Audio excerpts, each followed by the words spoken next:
दोस्तों आपका स्वागत है अपने एग्जाम बूस्टर चैनल पर। आज हम बात करेंगे कुछ जनजाति के बारे में और शिक्षा का अधिकार यानी आरटीई एक्ट 2009 के बारे में। तो दोस्तों चलिए हम बात करते हैं अपने जनजाति के बारे में। जैसे कि यहाँ पे चंगप्पा जनजाति कहाँ पाई जाती है, तो आपका लद्दाख में पाई जाती है। अगर गद्दी की बात करते हैं तो गद्दी जो है आपका कहाँ पाई जाती है, तो वो आपका हिमाचल प्रदेश में पाई जाती है। कहाँ पाई जाती है? हिमाचल प्रदेश में। बकरवाल जनजाति की अगर हम बात करते हैं तो ये आपका जम्मू कश्मीर में पाई जाती है। और अगर थारू की जनजाति अगर बात करें तो ये आपका उत्तराखंड उत्तर प्रदेश में पाई जाती है। ठीक है। खरवार जनजाति की अगर बात करें तो ये उत्तर प्रदेश में पाई जाती है। और अगर भूटिया जनजाति के बारे में बात करें तो ये भी आपका उत्तर प्रदेश में पाई जाती है। अगर गौड़ जनजाति की बात करें तो ये आपकी छत्तीसगढ़ में पाई जाती है।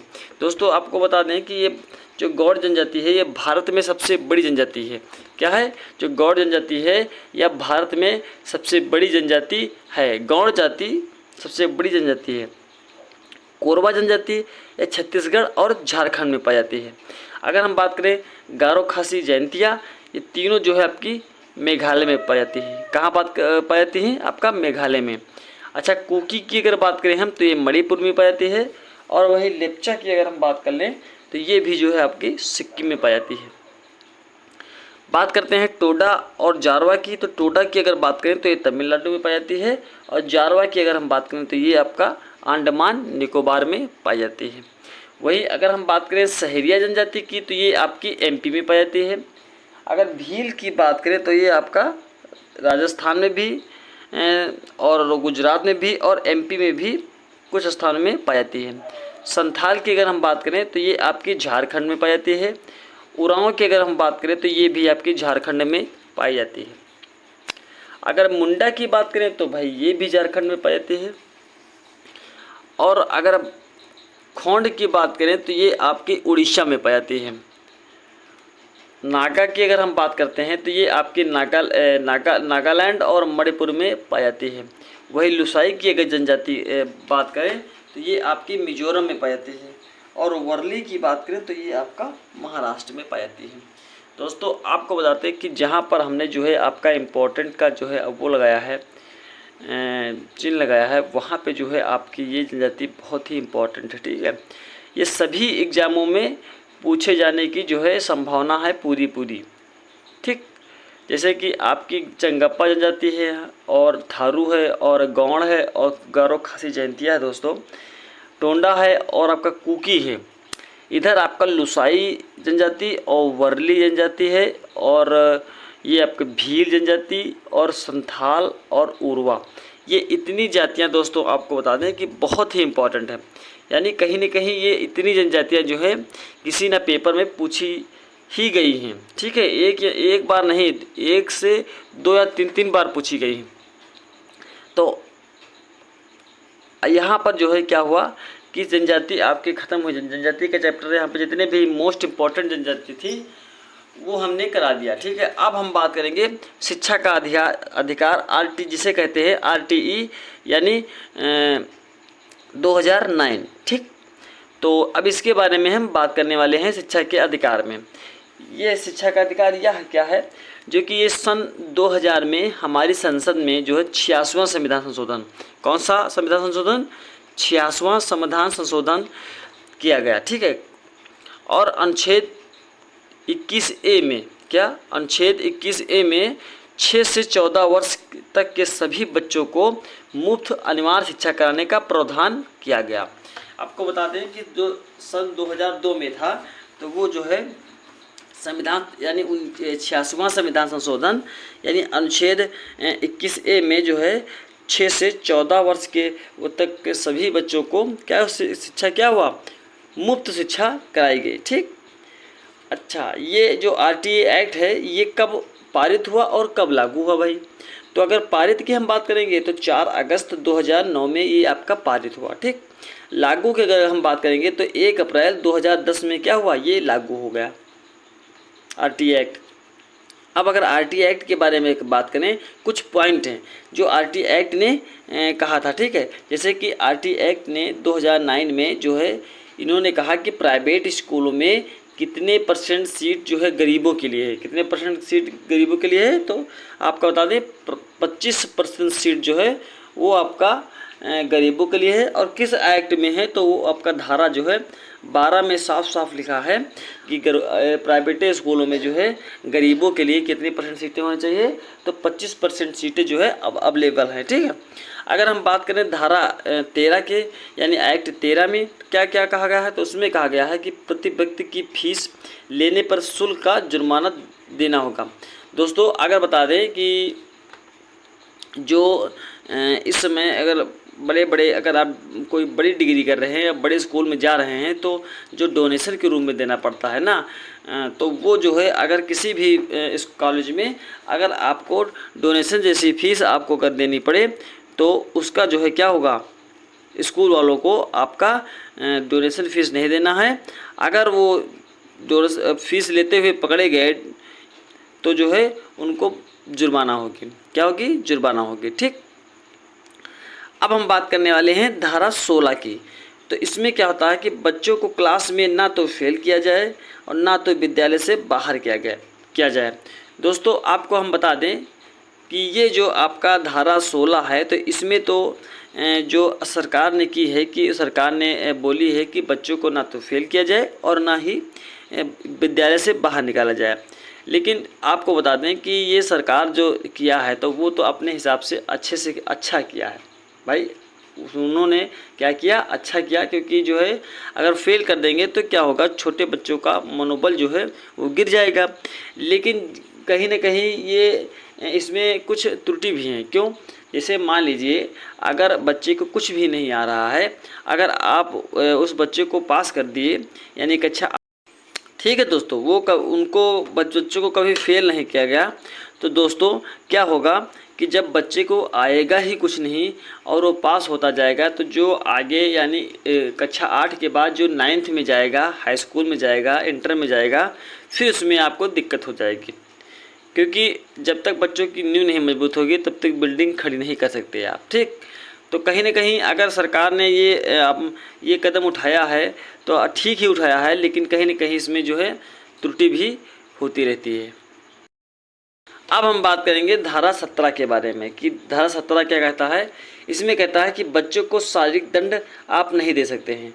अच्छा, इसमें क्या होता है कि बच्चों को आप बच्चे चाहे इतनी भी गलती करें, आपको समझा देना है केवल बच्चों को, ना कि आपको शारीरिक दंड देना है। अच्छा, पहले की शिक्षा क्या थी, पहले की शिक्षा थी आपकी शिक्षक, पहले की शिक्षा थी शिक्षक प्लस छात्र था, क्या था, शिक्षक प्लस छात्र था। इसमें क्या होता था कि बच्चे को जो है जो शिक्षक था वो बच्चे को अपने हिसाब से रखता था। ठीक है, अपने हिसाब से उसको मारता था, पीटता था। लेकिन सरकार ने क्या किया कि धारा 17 को लगाकर इसमें ये साफ साफ बोल दिया कि जो है बच्चे को आप मार नहीं सकते हैं, केवल समझा सकते हैं। तो दोस्तों आपको बता दें कि अब आपका होगा कि छात्र बना शिक्षक ना, शिक्षक जो है वो छात्र के अनुसार चलेगा। ठीक है, जो छात्र अब ये है कि मतलब कि जो है जैसे मान लीजिए कि छात्र कोई भी काम कहा तो शिक्षक ये नहीं करेगा, यानी जो है आप जो है जैसे मान लीजिए छात्र नहीं पढ़ना चाहता है तो शिक्षक का कर्तव्य ये होगा कि जो है वो उसको जो है समझा बुझा के जो है आपको पढ़ाएगा, और जो है अगर नहीं पढ़ना चाहता है तो उसी के छात्र के अनुसार जो है अब चलना पड़ेगा। चलिए अब बात करते हैं धारा 24 के बारे में कि इसमें जो है क्या होता है। धारा 24 के बारे में अगर हम बात करें तो ये जो है शिक्षक के कर्तव्य के बारे में बात करता है कि यानी शिक्षक का कर्तव्य क्या है, यानी पढ़ाने से पहले जो है शिक्षक का कर्तव्य क्या है, यानी शिक्षक के अंदर कोई जिम्मेदारियां हैं कि नहीं हैं। यानी कि जैसे मान लीजिए कि आप जो है कुछ जो है बच्चों के प्रति जिम्मेदारियाँ रखें। ठीक है, यानी क्लास में जो है आपका स्मार्ट क्लास होनी चाहिए और अच्छे से आपको पढ़ाना चाहिए ताकि जो है बच्चे पढ़ सकें। ठीक है, तो अब जो है हम बात करने वाले हैं आरटी एक्ट के बारे में, कुछ उसके और पॉइंट। तो यहाँ पे देखा जाए कि प्राथमिक कक्षाओं में जो छात्र और शिक्षक का अनुपात है वो कितना होता है। तो आपको बता दें कि जो प्राथमिक कक्षा है उसमें अगर हम छात्र और शिक्षक का अनुपात देखें तो वो जो है 30:1 होता है। कितना होता है? 30:1 होता है। दोस्तों आपको बता दें कि इसमें प्राथमिक विद्यालय में यदि आप क्या हैं यदि आपके स्कूल में लड़के जो है 150 से अधिक हैं, क्या हैं 150 से, मान लीजिए 150 से अधिक हैं, तो टीचर कितने होने चाहिए, अधिक हैं तो प्लस हैं, यानी कि तो टीचर की संख्या होनी चाहिए 5। कितनी होनी चाहिए, 5, यानी कि 5 होनी चाहिए। तो जो है और एक क्या होना चाहिए, एक प्रधानाध्यापक होना चाहिए। ठीक है, अगर आपके स्कूल में बच्चों की संख्या 150 से प्लस है तो 5 टीचर होने चाहिए प्लस एक जो है प्रधानाध्यापक होना चाहिए। ये जो है आरटीई एक्ट ने कहा है। अगर हम उच्च प्राथमिक स्तर की अगर बात करें और अगर इसका हम स्कूल की अगर बात करते हैं कि कितने किलोमीटर में होना चाहिए, तो ये जो है आपका कितना है, 1 किलोमीटर के अंदर जो है होना चाहिए, प्राथमिक विद्यालय की हम बात करें। वही अगर हम उच्च प्राथमिक स्तर की बात करें तो उसका छात्र शिक्षक का जो अनुपात है वो कितना है, वो 35:1 है। कितना है, 35:1 है। दोस्तों हमने जो है यहाँ पे बहुत ही आशा किया और विश्वास किया, हमें बहुत उम्मीद है कि हमने अब तक जो कुछ भी समझाया और पढ़ाया आप सब लोगों को बहुत ही अच्छे से समझ में आया होगा। ठीक है, और हम अब चलते हैं, बात करते हैं कुछ अगले पॉइंट के बारे में, जैसे कि एक सप्ताह में न्यूनतम कितने घंटे कार्य करता, यानी जो अगर टीचर की हम बात करें कि एक सप्ताह में न्यूनतम कितने घंटे कार्य करने चाहिए, तो उसको जो है 45 घंटे कार्य करने चाहिए एक सप्ताह में। एक टीचर को एक सप्ताह में 45 घंटे कार्य करने चाहिए। अच्छा, अब हम बात करते हैं कि प्राथमिक स्तर पर शैक्षिक घंटे और उच्च प्राथमिक पर शैक्षिक घंटे क्या हैं, शैक्षिक घंटे और कार्य दिवस क्या हैं। तो अगर प्राथमिक लेवल की हम बात करते हैं तो आपका 800 घंटे शैक्षिक लेवल पर और कार्य जो दिवस है वो आपका 200 दिन का होना चाहिए। वही अगर उच्च प्राथमिक की हम बात करेंगे तो वो उसका घंटा जो है इसमें 1000 घंटे और 220 दिन का कार्य दिवस होता है। ठीक है, अब हम बात करने वाले हैं कि आरटीई के अनुसार जो 8th तक जो क्लास है उसकी 8th क्लास में उसकी कौन सी भाषा में उसको बताया जाए। तो आपको बता दें कि जो है आपका जो कक्षा 8 तक है क्लासें हैं तो उसमें जो है उसकी मातृभाषा, स्थानीय भाषा और मातृभाषा, उसकी आपका स्थानीय भाषा यानी जिसको कहते हैं लोकल लैंग्वेज, और जो है क्षेत्रीय भाषा में क्या करना चाहिए, क्षेत्रीय भाषा में जो है आपको पढ़ाना चाहिए अच्छे से, ताकि जो है वहाँ के बच्चे जो है अपनी ही मातृभाषा में सीख सकें। आरटीई में स्कूलों की दूरी कितनी होती है, तो आपको बता दें कि अगर हम प्राथमिक लेवल की बात करते हैं तो जो है आपकी प्राथमिक लेवल की अगर बात करें तो वो जो है स्कूल की दूरी 1 किलोमीटर होना चाहिए। अगर उच्च प्राथमिक की अगर हम बात करें तो लमसम जो है 5 किलोमीटर के अंदर जो है आपका होना चाहिए स्कूल की दूरी। ठीक, अच्छा, अब अगर बात करें कि आरटीई एक्ट जो है शिक्षा की कैसी व्यवस्था की और कौन सी शिक्षा जो है लाना चाहती है, तो आपको बता दें कि आरटीई एक्ट के द्वारा जो है इसमें समावेशी शिक्षा जो है करने की व्यवस्था की। यानी इसमें समावेशी शिक्षा का मतलब क्या होता है, इसमें सभी प्रकार के बालकों को एक साथ पढ़ाना होता है। ठीक है, चाहे वो दिव्यांग हों और चाहे वो मतलब नॉर्मल यानी सही से हों, तो सभी बच्चे को एक साथ बैठा के जो है एक तरीके से पढ़ाना चाहिए। ठीक है, समावेशी शिक्षा का मतलब ये है कि सभी को एक साथ पढ़ाना। ठीक है, इसमें कोई प्रकार का भेदभाव नहीं करना चाहिए। अब हम बात करेंगे कि आरटीई एक्ट जो है दिव्यांग बच्चे को 6 से 18 वर्ष तक मुफ्त शिक्षा, यानी अगर हम नॉर्मल की अगर बात करते हैं तो उसमें क्या होता है कि जो है आपका 6 से 14 वर्ष तक बालकों को आप मुफ्त शिक्षा दे सकते हैं। लेकिन अगर वही दिव्यांग बालक है तो उसको क्या करते हैं कि जो है 6 से 18 वर्ष तक जो है मुफ्त शिक्षा मिलेगी। तो दोस्तों अगर आपको ये वीडियो अच्छी लगी तो प्लीज़ लाइक, सब्सक्राइब और सपोर्ट करना। ठीक है, धन्यवाद।